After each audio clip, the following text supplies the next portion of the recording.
Olá, meus amigos e minhas amigas do site Notícias Agrícolas. Estamos aqui para mais um programa Conexão Campo Cidade. Eu queria começar o programa de hoje agradecendo as mensagens de vários amigos, de várias pessoas que prestigiam o nosso programa, e o Conexão Campo Cidade está fazendo parte já do planejamento profissional de muitos empresários que atuam no agronegócio, que gostam de nos assistir para ver tudo o que acontece na semana, quais são os grandes desafios do momento, como que o agro vai se comportar, e é esse mesmo o propósito do nosso programa. É criar pontes que possam unir cada vez mais o mundo rural ao mundo urbano, para que a economia do agronegócio desenvolva, prospere e, ao mesmo tempo, a gente faça com que o nosso querido país possa desenvolver e avançar em todos os sentidos. E hoje nós temos aqui os meus colegas de bancada, Antônio da Luz, Letícia, Roberto Rodrigues, e um convidado especial, Marcos Reis, que é CEO da Reis Advogados, uma empresa especializada em agronegócio. O Marcos atende aí grandes empresas, agricultores, cooperativas, agroindústrias, trades, e é um profundo conhecedor também do agronegócio, tem livros escritos sobre crédito rural, sobre uma série de assuntos. Então, pessoal, o tema dessa semana, a gente quer debater um pouco o Plano Safra 22-23, que foi apresentado na semana passada pelo governo, que foi um plano com grandes avanços, mas que tem alguns pontos que deixou a desejar para algumas pessoas, né? Então, nós vamos aqui debater essas questões e vamos começar com você aí, Antônio. Por favor, qual foi a sua impressão do plano? Bom, boa tarde, Marcelo. Boa tarde, Roberto, Letícia. Prazer estar com vocês, estar com toda a audiência do Conexão. Que coisa boa estar aqui mais uma vez. Boa tarde ao Lenilson, que chega aqui agora conosco. Bom, na nossa avaliação, o Plano Safra, ele é um Plano Safra bom, dentro das condições que nós temos no país hoje. Mas mais do que bom ou ruim, ele é um Plano Safra coerente com o que o próprio governo e o Congresso eles vêm fazendo ao longo desses últimos anos. E para entender como nós chegamos até aqui, eu vou falar um pouquinho da caminhada. O Plano Safra, nós estamos numa versão 2.0 caminhando para uma 3.0. O que é a 1.0? Qual foi? Foi aquela lá feita na década de 40, depois aperfeiçoada e dado marcha mesmo a partir dos anos 60, aonde o governo financiava a agricultura. O governo dizia, não, planta que o João garante, né? Aquela plante que o João garante. Bom, isso é um do tempo em que o governo, ele com os recursos do Tesouro, que podiam emprestar para produtor ou gastar com educação, saúde, enfim, emprestava para produtor. A agricultura começou a crescer e começou a faltar perna para o governo emprestar o seu dinheiro para o produtor. Bom, aí que surgiu a versão 2.0 do crédito rural, que surgiu lá em 1996 e que ganhou muita marcha lá na época que o ministro era o Roberto Rodrigues. Que modelo é esse? Esse é um modelo em que não é o governo que empresta o dinheiro. Quem empresta o dinheiro são os bancos. Mas com uma regulação governamental. E, quando o caso, equalização de taxa de juros. Então, o que o governo dizia? Banco, você pode pegar uma parte dos seus compulsórios, vou saudar aqui a chegada do Marcos Reis. Boa tarde, Marcos, seja muito bem-vindo. Depois o Marcelo, que é o nosso camisa 10, fará a apresentação e a recepção da maneira adequada. Mas então o governo, o que ele passa a fazer? Ele começa a liberar compulsórios bancários que os bancos precisam fazer para emprestar para capital de giro, custeio e comercialização. E também libera o banco para captar a caderneta de poupança rural, que ao invés de destinar para o imobiliário, direciona para crédito rural. Então, o que acontece? Neste novo modelo, é o banco o responsável pelo dinheiro e não mais o tesouro. Só que, às vezes, a taxa de captação é mais alta que a taxa que empresta, principalmente na agricultura familiar. Neste caso, o governo equaliza a taxa de juros. Mas, às vezes, também, e muitas vezes, sobretudo nos demais produtores, o governo não equaliza a taxa de juros, porque o custo de captação é mais baixo do que o custo que o banco empresta. Ele já ganha spread. Mas, como tem toda uma parafernália que o banco tem que preparar, tem que preencher para o governo, enfim, o governo paga para ele uma coisa que se chama custos administrativos e tributários. Então, veja que no 2.0 mudou o eixo.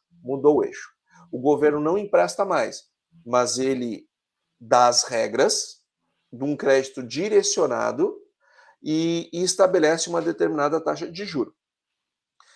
Só que esse modelo, que foi criado lá em 1996 e ganhou marcha, ganhou força nos anos 2000, no início dos anos 2000, na primeira década dos anos 2000, ele nos ajudou muito, ele nos trouxe até aqui, ele é maravilhoso, ele foi uma mega de uma sacada, sensacional.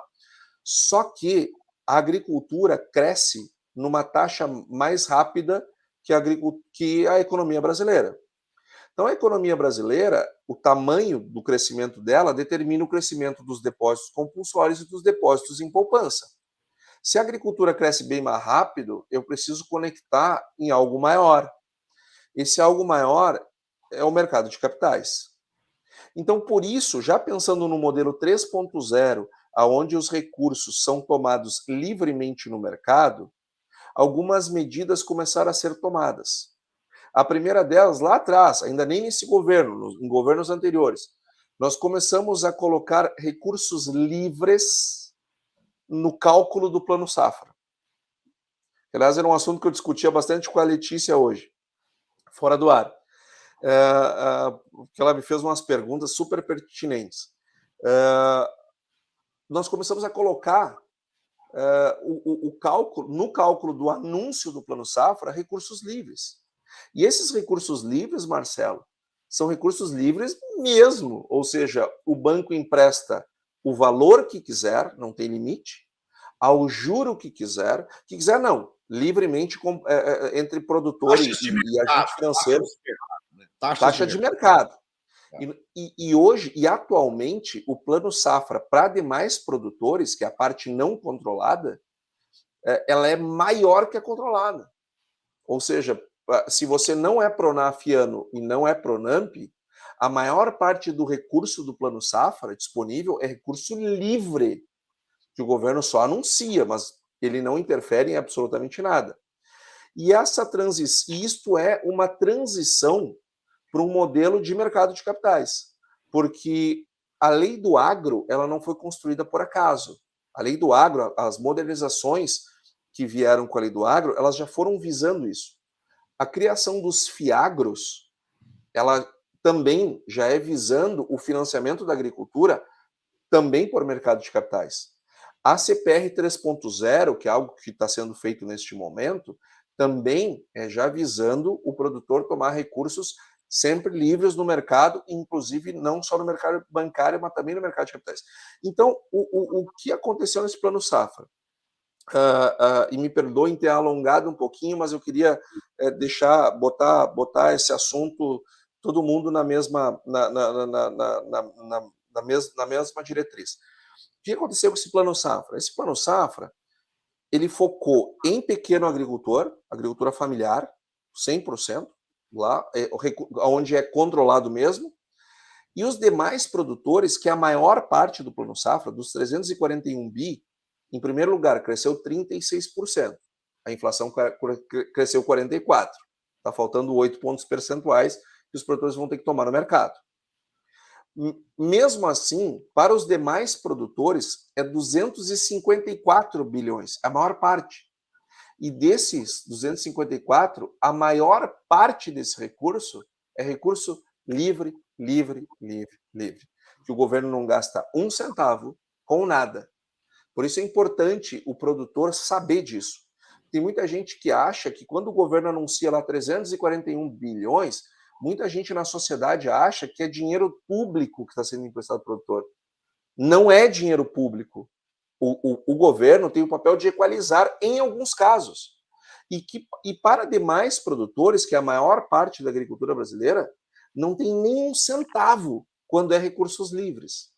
Então, nós estamos vivendo um período de transição para um sistema que é o mercado de capitais que vai absorver. O produtor precisa entender, precisa se preparar, porque o modelo que nós temos hoje ele não está sendo abandonado, ele é insuficiente para as demandas da agricultura. Então, ele foi um plano safra coerente com o histórico de evolução do crédito. E ele foi muito bom, na minha avaliação, na parte de seguro, que o governo, mesmo sem ter o dinheiro, né, mas ele assinou um cheque. Ele assinou um cheque de 2 bilhões de seguro, que exige que nós, entidades, nós façamos um trabalho junto aos parlamentares para ter esse dinheiro no orçamento de 2023. Senão o cheque não vai ter fundos. Mas o governo, quando bota os 2 bilhões lá, ele sinaliza de maneira muito clara. E é importante, porque o programa Seguro Rural estava bastante ameaçado de continuidade por conta de toda essa sinistralidade, por conta de tudo que aconteceu e algumas declarações meio atravessadas aqui e acolá. A questão dos juros, eu vou falar num próximo momento, porque eu não quero monopolizar, mas eu já quero, mas para criar polêmica, Marcelo, eu já vou avisar, eu gostei. Tá bom. Roberto.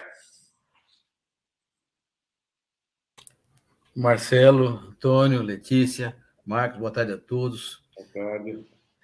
Só que está conosco aqui, é um prazer estar com vocês de novo, depois de 2 semanas pendurado aí de um bisturi. Mas vamos lá. Tá bem, Roberto? Tá tudo bem já? Tá tudo bem. Médio B. Vamos superando aqui as dores, mas tudo bem. Tá bom. Antônio, eu tenho uma palavra diferente para qualificar o plano de safra. Você falou que o plano de safra é bom. Eu acho que é um plano de safra possível. Foi o que o governo conseguiu fazer, né? E, nesse sentido, eu acho que merece aplauso o ministro Marcos Montes, a equipe dele trabalhou muito duramente para chegar a esses dados, e o próprio Frente Parlamentar da Agricultura também ajudou muito nesse processo. Mas, como você mesmo disse, o volume de recursos subiu 36%, mas o custo de produção subiu mais do que 40%. Então, descasamento, começa o descasamento aí, que é no volume de recursos disponíveis. Tudo bem, era possível, eu vou fazer o quê? Não tem mais o que fazer, então, paciência. Agora, por outro lado, você já colocou também muita clareza. Há uma coerência no processo? Eu mesmo, viu, Antônio? Você se lembra disso? Quando eu era ministro, eu criei 3 coisas importantes. Criei o seguro rural. Por que o seguro rural era tão fundamental para a gente? Porque o seguro rural é o único instrumento legítimo de garantia de estabilidade de renda no campo. E mais do que isso, é um mecanismo pelo qual os bancos virão à agricultura.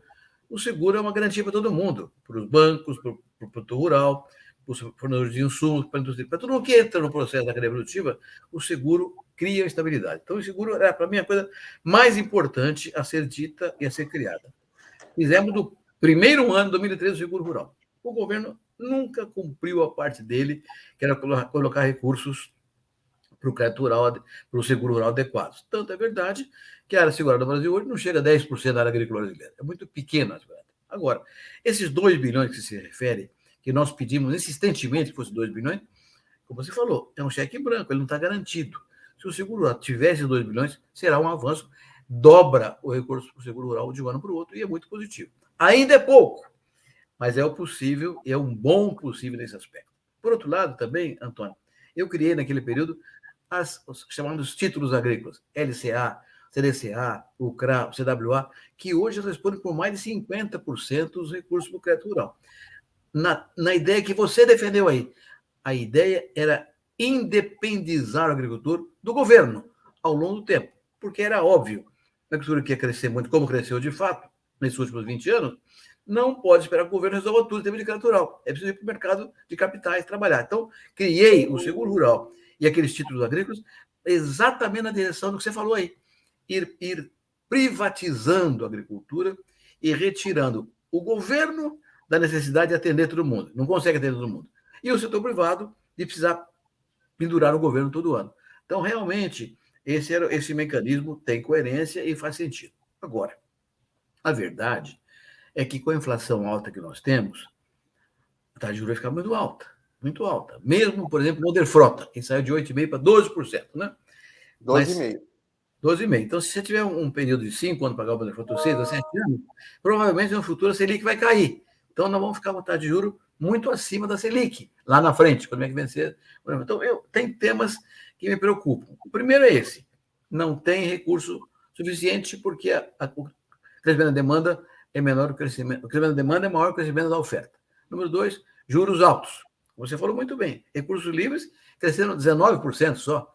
Perdão, os recursos controlados, 19%. Os recursos livres cresceram 69%, muito mais.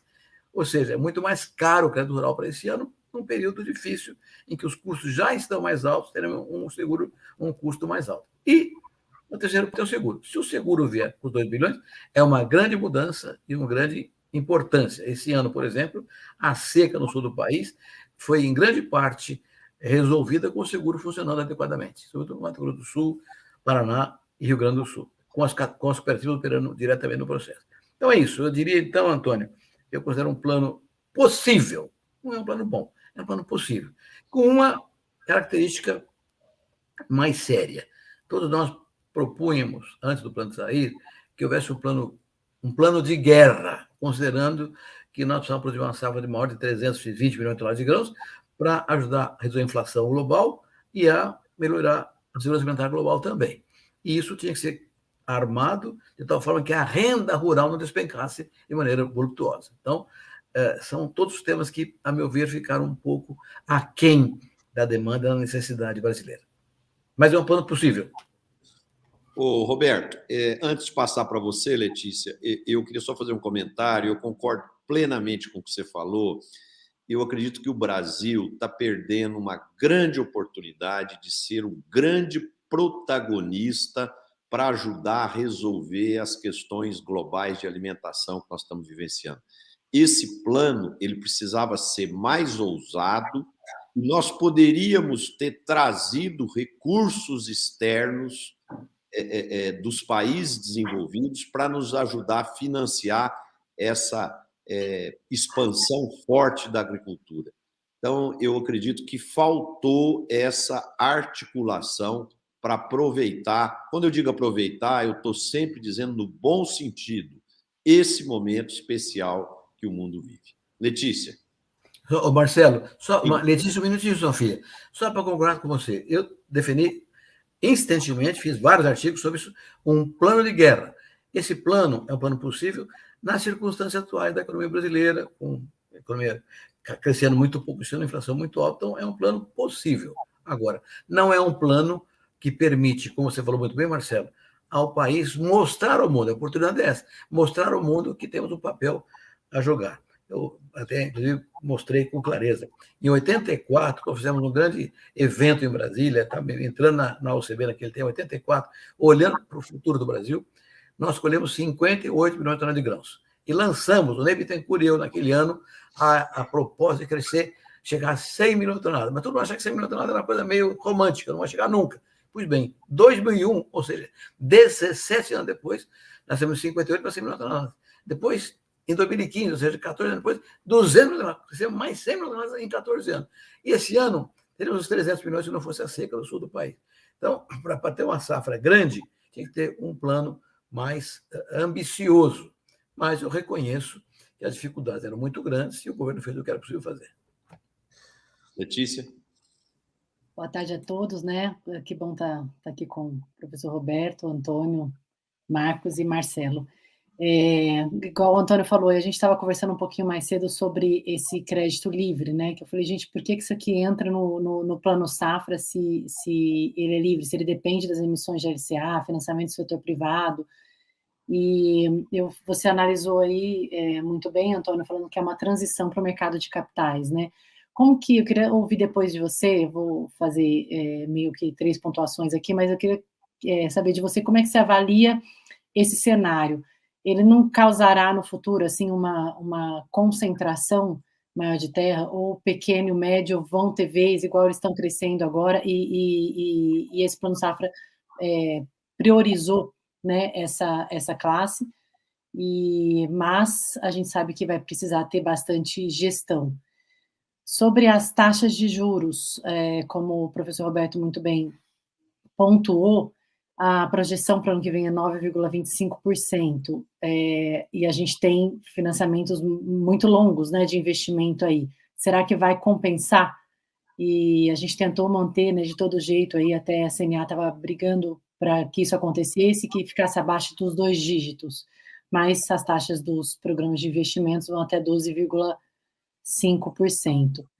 E dos seguros rurais, que foi falado também, no Brasil a gente comumente vê que o seguro ele está atrelado a uma operação de crédito rural que tem essa obrigatoriedade, né, de possuir esse seguro. Eu queria ouvir um pouquinho também do professor Roberto, se ele acredita que vai ter que ter uma evolução no setor, no modelo de negócio de seguros, para depender cada vez menos dessas subvenções, se a gente vai ter que avançar em novos modelos e portfólios de cobertura, ou se a única alternativa é esse crescimento mesmo das subvenções e o apoio do governo em relação a isso. Vamos ouvir agora o Marcos. O Marcos, eu fiz a apresentação sua, mas parece que você ainda não estava conectado, mas os ouvintes, os internautas já foram apresentados a você, então, por favor, as suas impressões sobre o plano, por favor. Marcelo, Letícia, professor Roberto e Antônio. Eu estava com dificuldade de entrar, depois deu certo, Marcelo. Apareceu uma senha aqui que eu não tinha, mas finalmente eu consegui, né? Eu ouvi o Antônio, a explanação do Antônio, inclusive muito concisa, muito precisa, Antônio. Parabéns, né? E há uns 2 ou 3 anos atrás, acho que uns 2 anos, para mais um pouco, o ministro Paulo Guedes tentou anunciar a retirada do subsídio para médios produtores, ou seja, a retirada do subsídio governamental e foco em agricultura familiar, em logística. Ele disse o seguinte, né? O agro é muito forte, não precisa do governo, e etc. E os representantes do agronegócio no Congresso se insurgiram e, por óbvio, ele voltou atrás. Pelo que eu estou notando, essa retirada gradativa está acontecendo, né? Continua acontecendo, por esse ou por aquele motivo, sob o manto, pano de fundo de recursos livres. Outro dia, dando uma aula, Antônio, eu recebi uma pergunta, né, que eu vou transferir para você. Os alunos estavam com dúvida com relação aos recursos livres, né? Exatamente isso. Falei, olha, professor Marco, se o Plano Safra vier com recursos livres, eventual renegociação, sai uma determinação do governo federal, como saiu agora recentemente, né, do Conselho Monetário Nacional, para alongamento do prazo para pagamento de dívidas do Plano Safra desse ou daquele ano. Recurso livre está ou não está sujeito a isso? Olha, tecnicamente, não pode estar sujeito. Tecnicamente, é recurso do banco. Por que o banco vai ter que, se empresta dinheiro, ou seja, já estou fazendo, em outras palavras, já estou fazendo o papel, cumprindo o papel do governo, e agora sou obrigado a baixar a taxa de juros e renegociar, né? Porque teve a segunda pergunta, que eu também vou devolver para você. Qual é a taxa de juros que eu estou obrigado a me submeter se for recursos livres.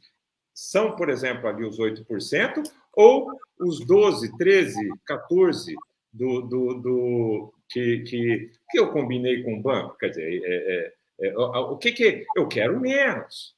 Né? Eu, produtor rural, quero pagar o menos. Né? Eu fiz a minha colocação, mas vou deixar para você, Antônio, que esse é meu ramo, né? Eu trabalho com crédito rural, escrevo sobre crédito rural, mas na parte jurídica, comentando também sobre a LCA, sobre tudo isso aí, na parte de financiamento privado, né?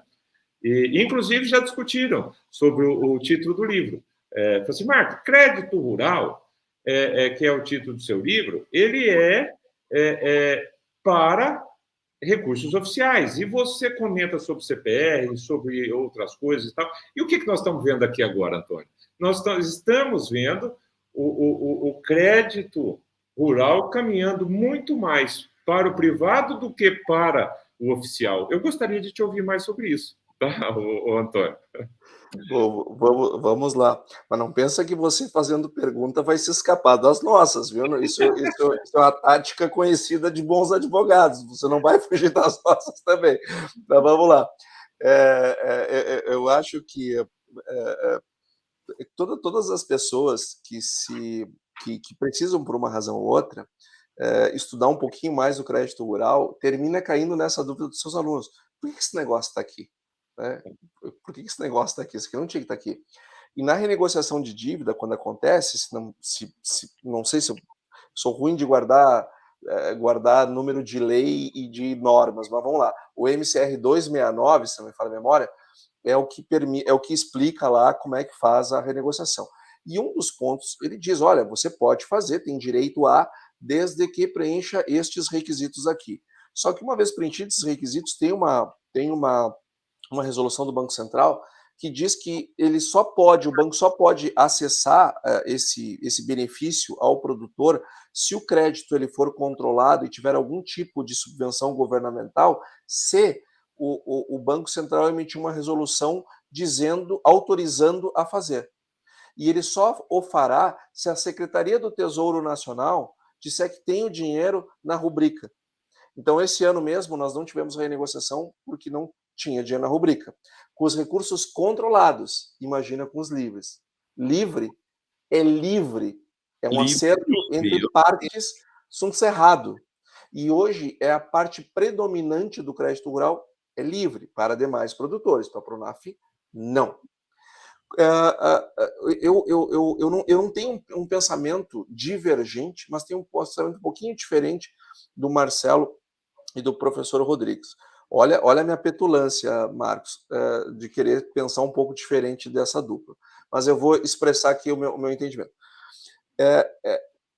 Eles estão achando que o plano safra ele pode ser um problema para nós não atingirmos essas demandas que a sociedade está fazendo e que eles, há muito tempo, o senhor Roberto há muito tempo vem falando do negócio do aumento da produção, o Tejon, que está aqui conosco sempre, ele está toda hora batendo uns 500 milhões de toneladas, o professor Roberto, orçamento de guerra, plano safra de guerra, safra de guerra, vendo todo esse movimento da crise global de alimentos que está acontecendo.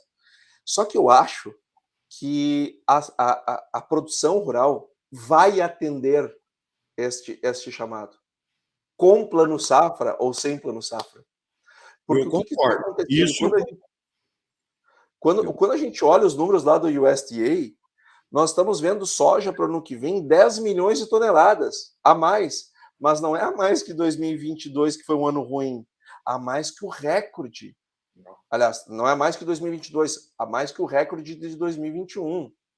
Quando nós olhamos o milho, recorde, tudo recorde.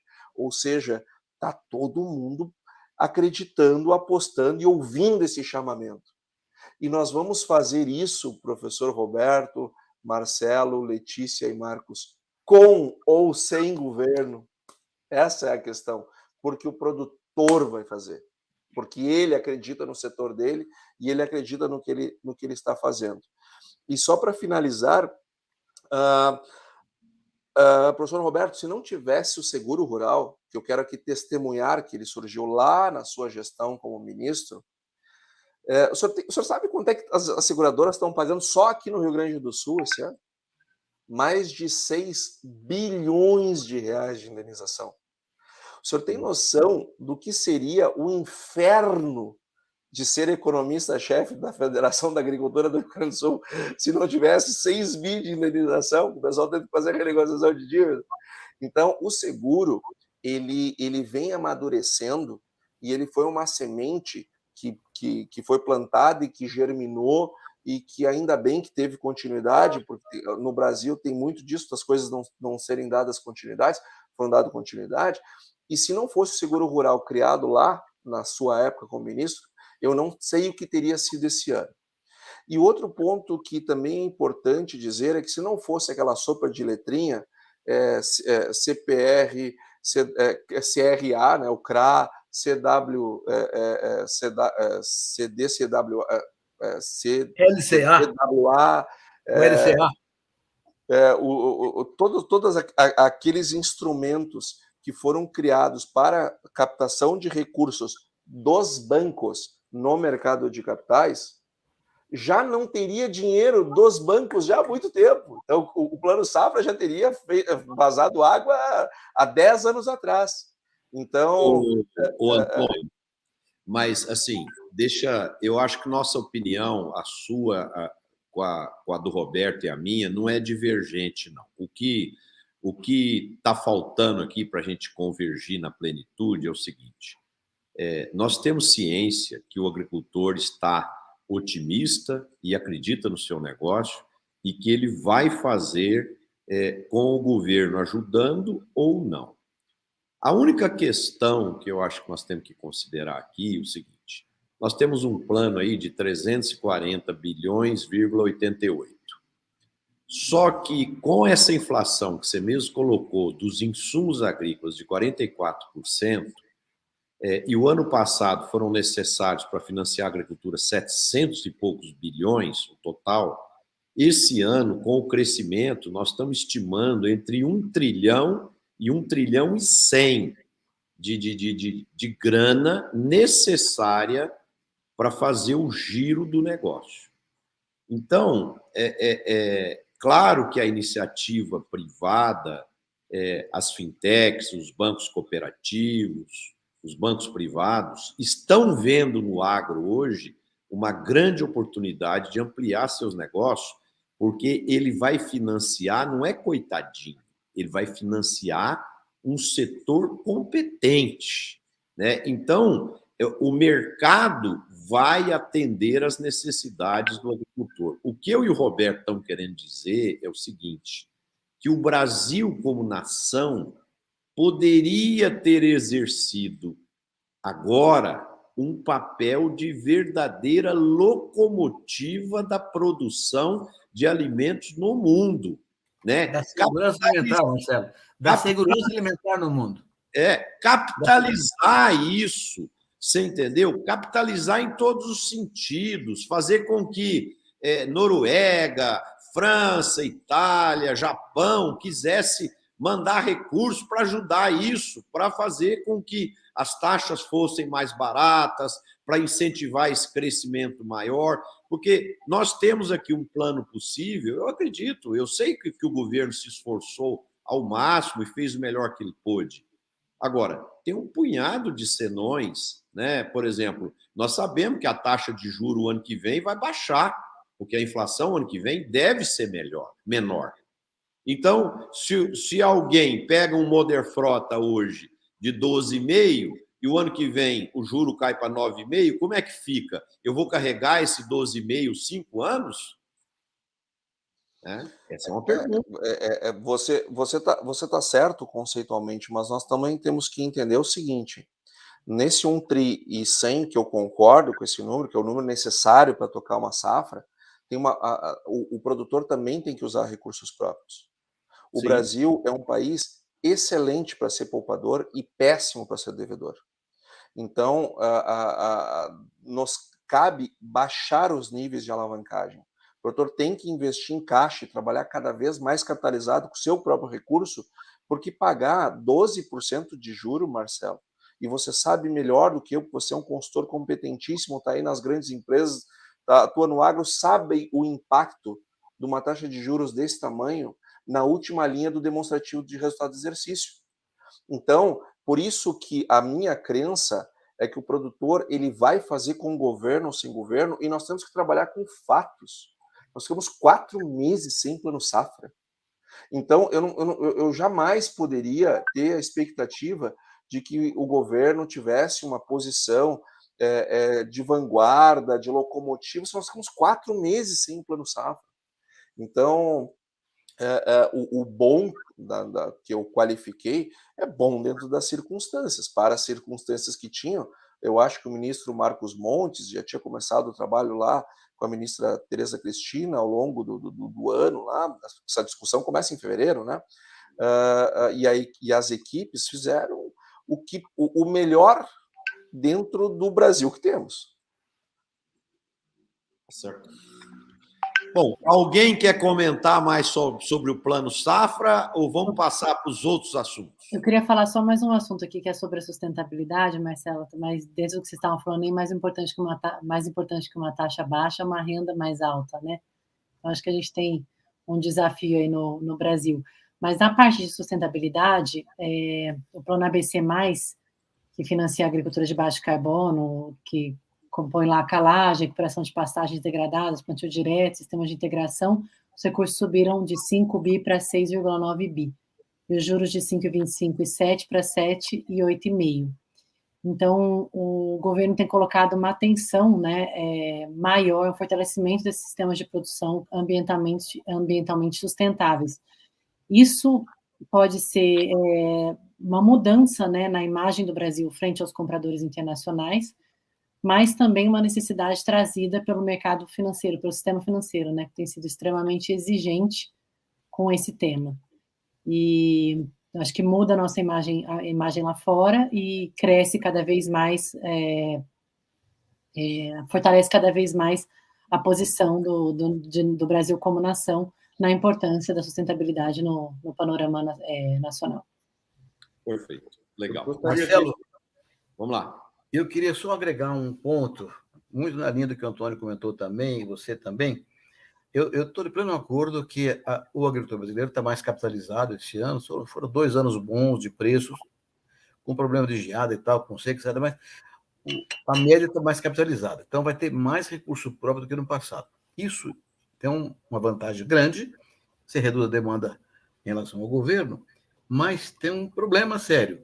Se os preços despencarem, como o Antônio falou, safras grandes nos Estados Unidos, safra grande na Europa, safra grande na Ásia, muito grandes, e os preços despencarem, e nós tivermos feito um programa agrícola com recurso próprio, contando com uma margem melhor na frente, pode haver um descasamento de risco no futuro. De modo que, realmente, todos estamos de acordo que a grande mágica é o seguro rural. Seguro funcionando, tudo isso perde importância, perde eficiência, e nós vamos fazer uma safra grande e bem remunerada no ano que vem também. E além dessa questão, né, Roberto, como existe ainda uma possibilidade de bons preços até o ano que vem, devido a todo um contexto global, a opção que o agricultor deve fazer de fazer o hedging, né, fazer as fixações futuras, para que consiga uma média de comercialização positiva, né, também é muito importante para ajudar a garantir a rentabilidade da safra. Marcos. Eu queria pegar carona em tudo que foi dito, principalmente na última fala da Letícia, né, Marcelo? E lembrar que recentemente foi criada a CPR Verde para amparar justamente a manutenção de florestas, biomas e ecossistemas.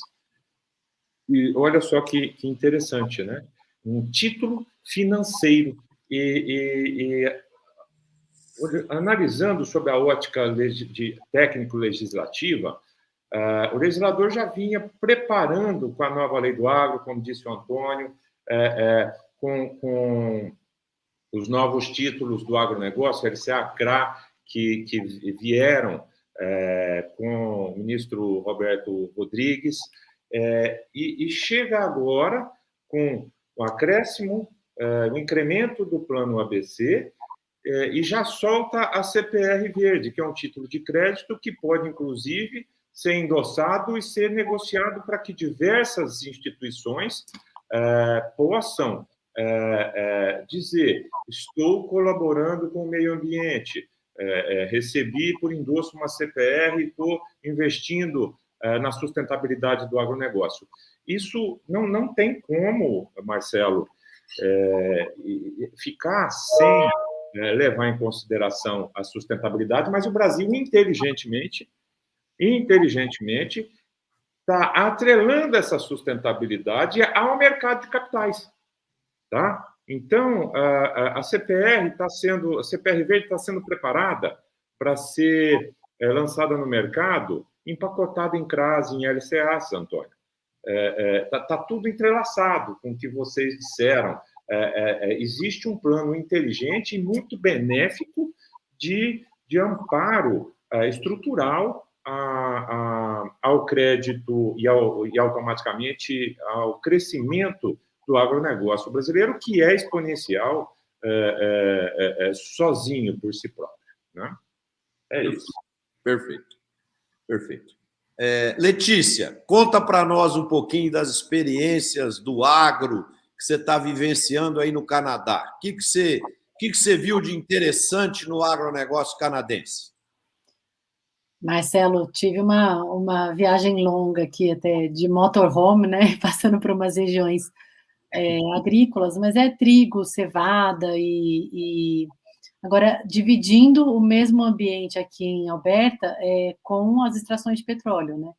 Eles são muito fortes nisso. Achei interessante que cada plantação tem uma pequena extração de petróleo, e isso convive bem aqui. Eu acho que deve ser bem caro, a não ser os preços da terra aqui, mas deve ser bem caro. E interessante. E no supermercado, o que você viu de diferente aí como consumidor? E fertilizantes. Então, disso no supermercado, até estava comentando aqui, tem uma seção muito grande de proteína à base de vegetal, né? E agora estava lendo também uma notícia aqui para poder trazer, que na França eles anunciaram que vão banir o nome de carne, como bife, salsichas, dessas proteínas de base vegetal, para deixar de fora essas confusões terminológicas. Esse é o primeiro país da Europa a fazer essa mudança. Parece que leite, queijo e manteiga já são terminologias que não podem ser usadas quando não é de origem animal. Hambúrguer vai continuar, porque diz que não remete, né, não se refere somente a carnes animais. E a gente tem que lembrar que tem várias gigantes, né, como Cargill, Danone, Nestlé, que investiram muito dinheiro nesse mercado, e as projeções de crescimento para esse mercado de carne com base de proteína de base vegetal entre 2022 e 2027 é 19%. Então, vamos ver se o setor da carne aí pode já comemorar, que daqui a pouco as terminologias vão ser separadas e bem identificadas, porque eu mesmo confundi. Ontem, comprando, tive que ler bem lá para perceber que estava comprando carne que não vem de origem animal. Eu acredito que é uma medida justa, né? Porque a gente tem que personalizar os nomes adequados para cada tipo de alimento. Uma grande questão aqui que há um certo ciúme, né, dos dois setores, tanto o de vegetal com o de animal. Os dois vão competir às gôndolas do supermercado, só que tem uma característica que as pessoas não têm percebido tanto. Os fabricantes são os mesmos, né? As grandes corporações globais aí, que eram só de carnes, compraram uma série de empresas de proteína vegetal e estão levando para os supermercados as duas ofertas, né? Tanto de produtos derivados dos animais quanto derivados dos vegetais. Então, o fabricante, a maior parte, são os mesmos. Nada mais justo do que usar nomes adequados, diferentes, né? Exatamente. E ainda tem outro ponto, né, Marcelo? Letícia, você passou em Saskatchewan, Letícia? Não. Não? Lá tem uma agricultura fantástica no Canadá. Ah, Bom, Regina, Saskatchewan. Bom, mas além disso tudo que você está citando, Letícia, que o Marcelo também qualificou aqui agora, defendendo a nomenclatura especializada, tem outro tema, que é a carne industrial, que é a carne fabricada em laboratório, mas a partir de carne mesmo, não? Então, é um terceiro ponto que vai surgir no mercado muito em breve. Ainda é muito caro, mas vai surgir muito em breve. Então, vão ter a preocupação com a proteína animal cada vez mais relevante para identificar a origem de cada um. Verdade. Marcos, quer fazer alguma colocação de algum assunto, alguma observação de algum assunto? Não, Marcelo, eu fico muito feliz, né? Dia 24 de agosto estou com você aí no jantar da Farçura aí, vai ter um congresso, eu estou aí, viu, Antônio? O jantar esperando, Marcos. Estamos te esperando aqui. E eu fico muito feliz porque eu realmente precisava de mais embasamento para solidificar o meu pensamento sobre o crédito rural brasileiro e os destinos, o destino futuro do crédito rural brasileiro, e realmente tudo que foi dito aqui está em linha do que o que eu vinha observando, então veio a reforçar, né? Já estou mais firme para continuar a dar respostas aí para a turma, mas eu acredito, Marcelo, que o futuro realmente seja de subsídio governamental, oficial, para pequenos, talvez médios produtores e principalmente infraestrutura, que realmente é o papel do governo, porque o agro do tamanho que está ficando e do tamanho que ficará, porque tem mais áreas sendo abertas sem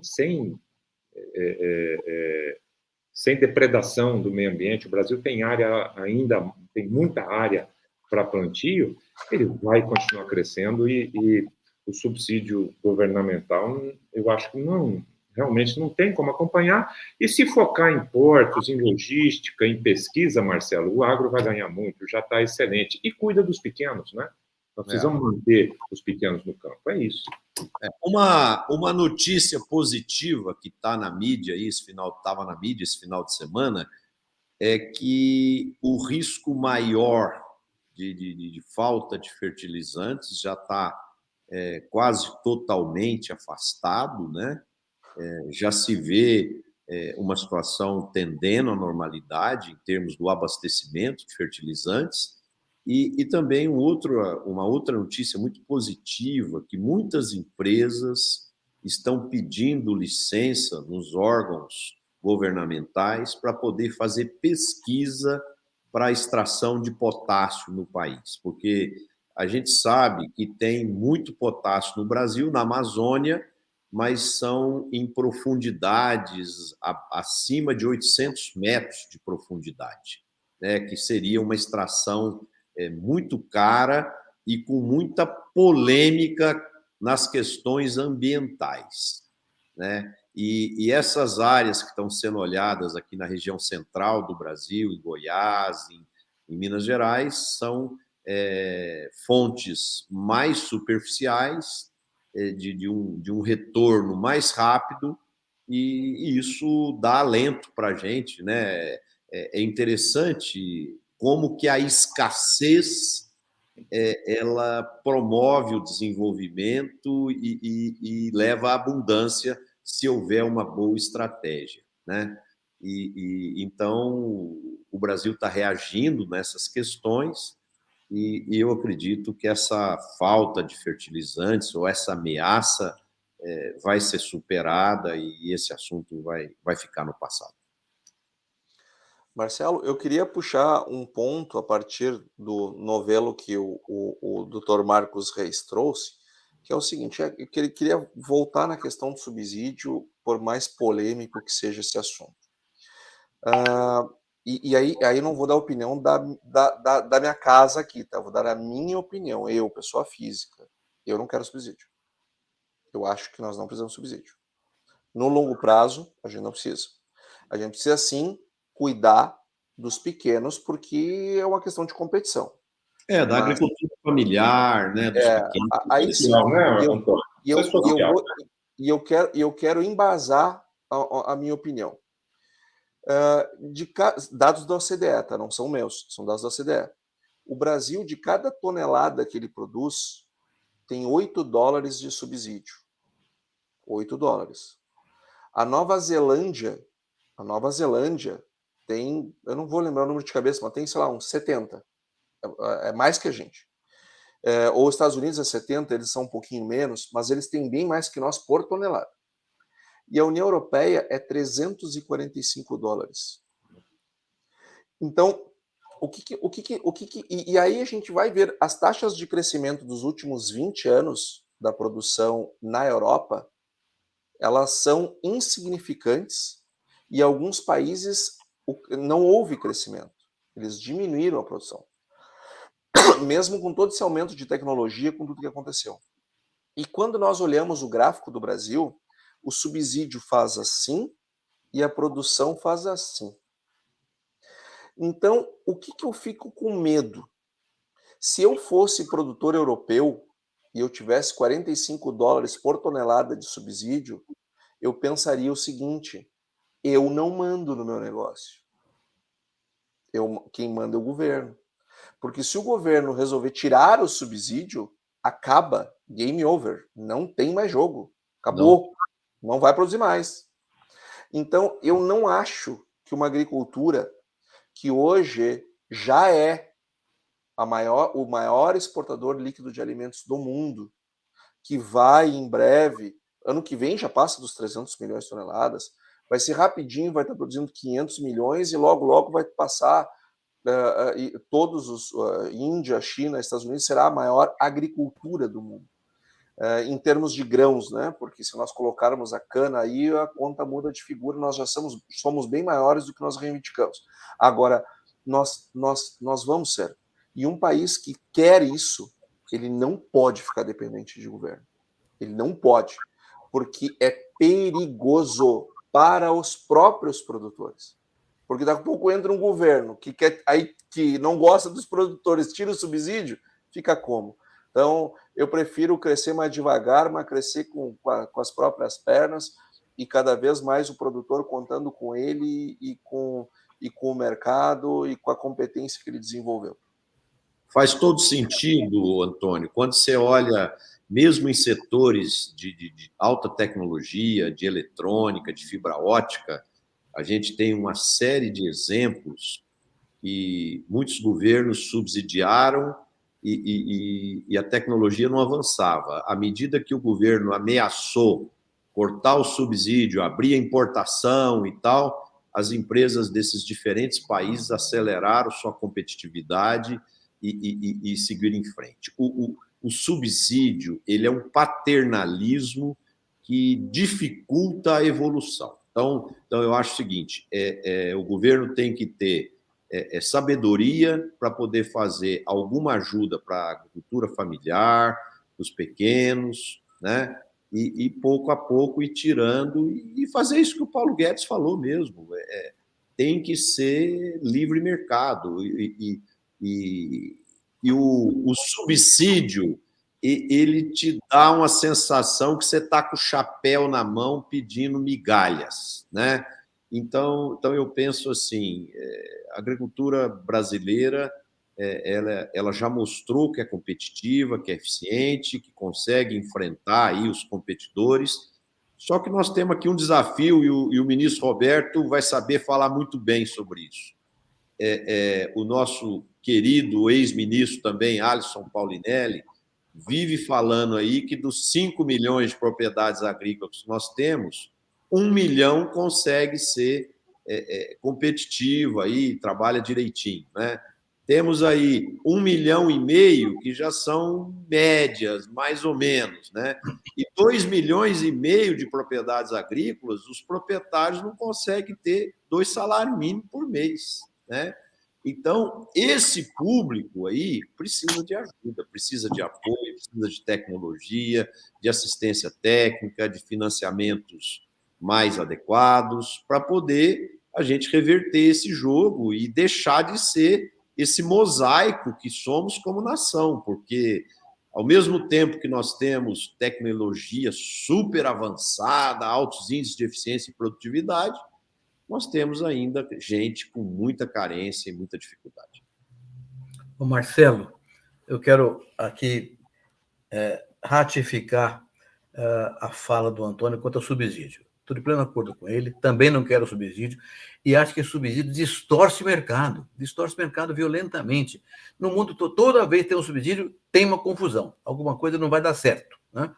Então, Marcelo, Antônio, Marcos e Letícia, quando eu era ministro, eu vivia com dificuldades para mostrar para a União Europeia e para os Estados Unidos que nós não tínhamos subsídio, que era uma coisa bastante privada mesmo do brasileiro. O que eu fiz? Contratei a OCDE, viu, Antônio? Eu contratei a OCDE fazer um estudo aqui no Brasil. E eu ia fazer um estudo que tinha o seguinte objetivo: estabelecer o parâmetro. Quanto por cento do PIB agrícola brasileiro era subsídio? E comparar com os outros países do mundo. Resultado, a nossa porcentagem, menos de 3% do PIB brasileiro era subsídio. E era só pequeno produtor mesmo. Enquanto que só tinha um país do mundo que tinha menos que a gente, que era a Austrália. Era pouquinho menos que a gente. Todos os demais países tinham muito mais subsídio do que a gente em relação ao PIB do setor. Isso ficou claro que nós trabalhávamos muito bem sem subsídio e estávamos ganhando mercado, avançando. Inclusive, Marcelo, quando criou-se o Mercosul, em 91, houve muita gente falando, não, agora nós vamos apanhar demais, porque a gente é melhor que a gente. Nada, o Mercosul nos permitiu um crescimento gigantesco, desde que o governo não pusesse a mão. Né? Na Argentina, o governo pôs a mão. Tributa exportação, tributa grandes fortunas, acabou com a produção agrícola argentina, dificuldade enorme. Então, tem razão, Antônio, concordo inteiramente com ele e com você, Marcelo.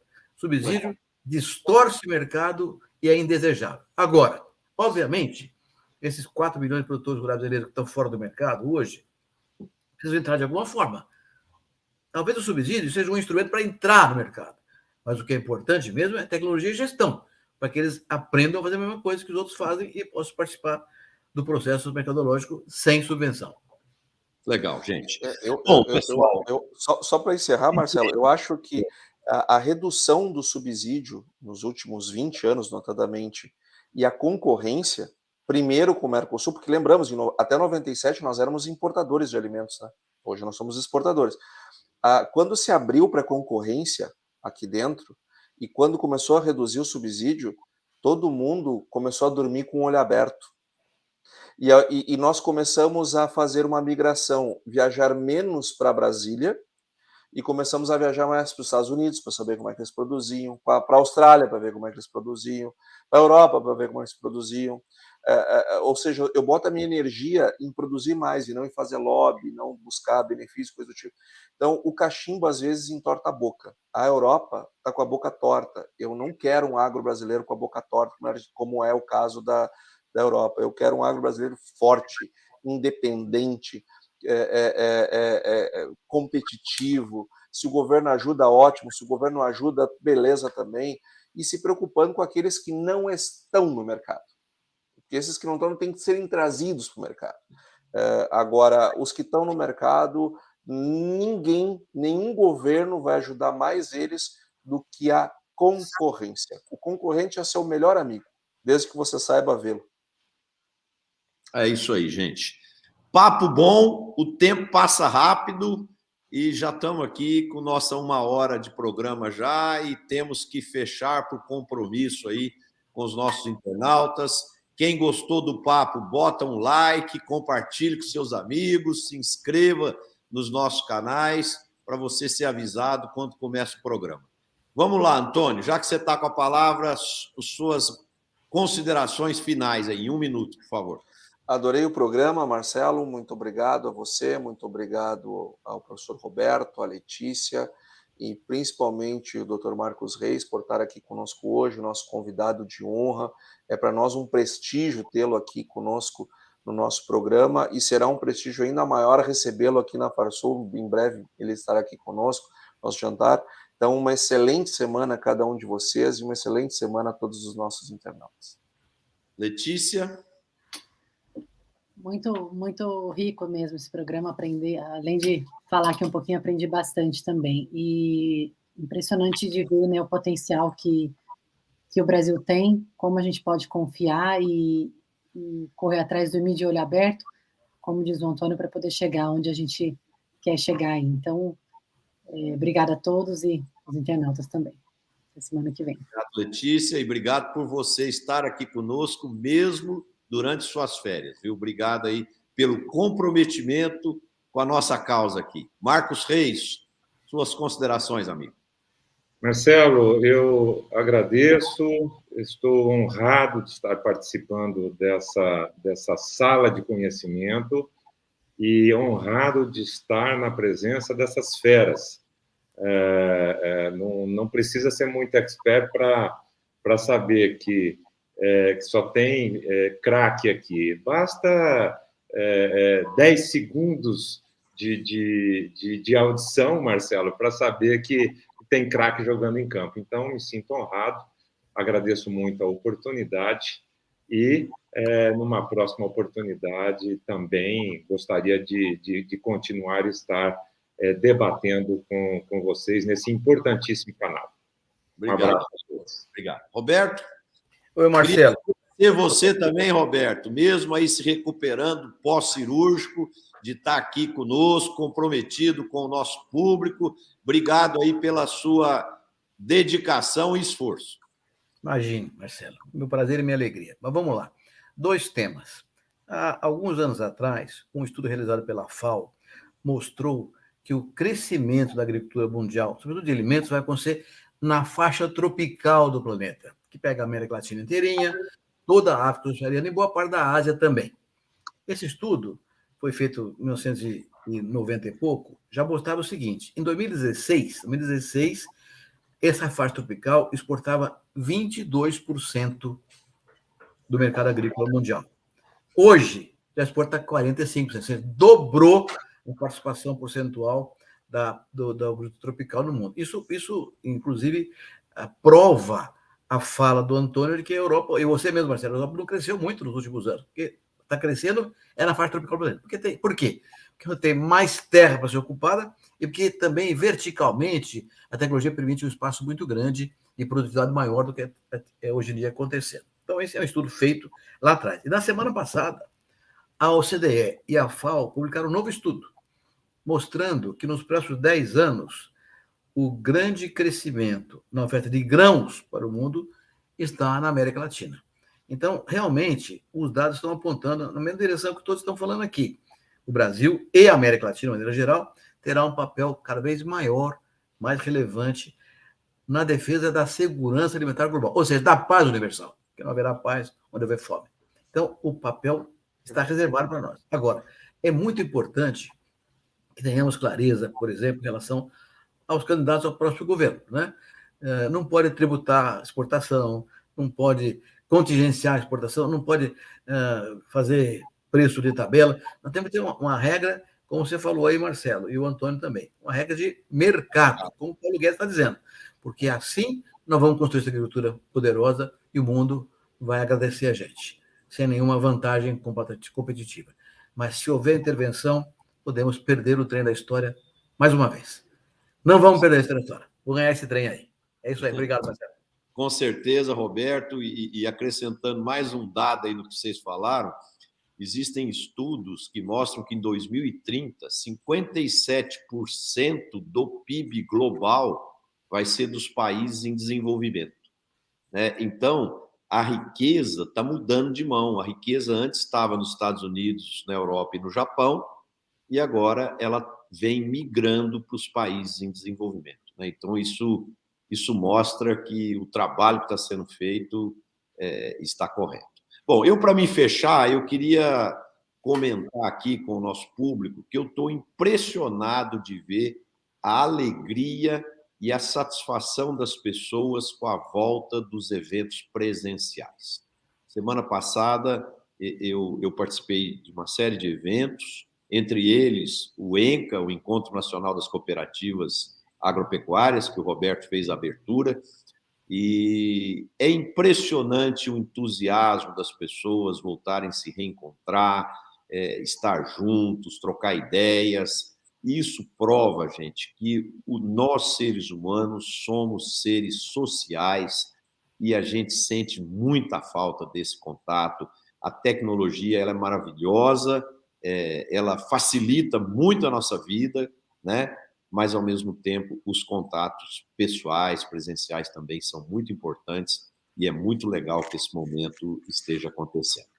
Bom, queria agradecer, então, a presença de todos, obrigado aí aos nossos internautas que nos assistiram e obrigado àqueles que irão nos assistir amanhã na reprise do site Notícias Agrícolas e a gente se vê novamente na próxima segunda-feira com mais um programa Conexão Campo Cidade. Um abraço a todos e boa semana.